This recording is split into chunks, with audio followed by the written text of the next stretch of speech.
असली आनंद अकेले में है और अकेले तुम हो।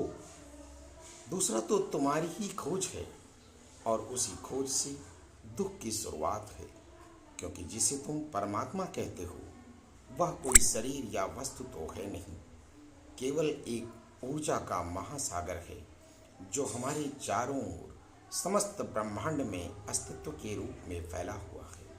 और हमारे जैसे अनगिनत शरीरों में भी उसकी एक एक बूंद समाई हुई है। वह अस्तित्व भी अकेला ही है, इसीलिए उसे आनंद का स्वरूप कहते हैं। पर जब वही अस्तित्व किसी शरीर में प्रवेश करता है तो वह साकार हो उठता है और शरीर में आकर फिर वह अपना वही आनंद खोजता है और उसी के कारण वह दूसरे शरीरों की ओर आकर्षित होता है, क्योंकि उन शरीरों में भी वही बूंद है।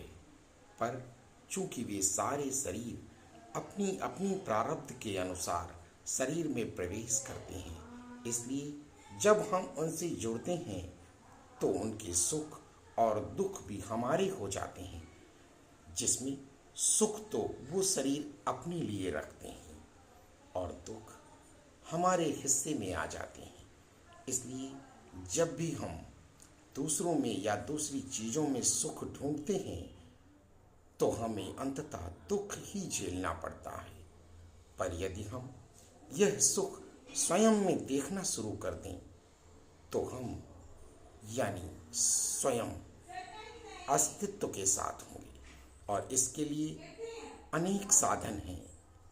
वो साधन हैं साक्षी भाव या दृष्टा बन जाना, विपස්සना, विचार दर्शन, संगीत आदि, जिनसे हम अपने शरीर का ध्यान खत्म कर सकते हैं और हमारा अस्तित्व उस महाअस्तित्व के साथ एक हो जाता है।